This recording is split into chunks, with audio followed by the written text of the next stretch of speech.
حج کے مہینے معین ہیں جو معلوم ہیں، تو جو شخص ان مہینوں میں حج کی نیت کر لے تو حج کے دنوں میں نہ عورتوں سے اختلاط کرے، نہ کوئی برا کام کرے اور نہ کسی سے جھگڑے، اور جو نیک کام تم کرو گے وہ اللہ کو معلوم ہو جائے گا۔ اور زاد راہ یعنی رستے کا خرچ ساتھ لے جاؤ، کیونکہ بہترین زاد راہ پرہیزگاری ہے۔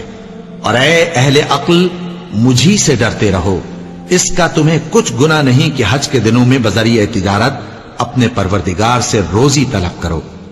اور جب عرفات سے واپس ہونے لگو تو مشعر حرام یعنی مزدلفہ میں اللہ کا ذکر کرو، اور اس طرح ذکر کرو جس طرح اس نے تم کو سکھایا، اور اس سے پیشتر تم لوگ ان طریقوں سے محض ناواقف تھے۔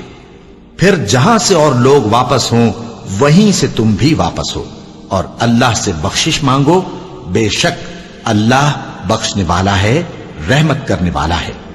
پھر جب حج کے تمام ارکان پورے کر چکو تو مینا میں اللہ کو یاد کرو جس طرح اپنے باپ دادا کو یاد کیا کرتے تھے، بلکہ اس سے بھی زیادہ۔ اور بعض لوگ ایسے ہیں جو اللہ سے التجا کرتے ہیں کہ اے پروردگار، ہم کو جو دینا ہے دنیا ہی میں دے دے، اور ایسے لوگوں کا آخرت میں کچھ حصہ نہیں۔ اور بعض ایسے ہیں کہ دعا کرتے ہیں کہ پروردگار ہم کو دنیا میں بھی نعمت عطا فرما اور آخرت میں بھی نعمت بخشیو اور دوزخ کے عذاب سے محفوظ رکھیو۔ یہی لوگ ہیں جن کے لیے ان کے کاموں کا حصہ یعنی اجر نیک تیار ہے، اور اللہ جلد حساب لینے والا ہے۔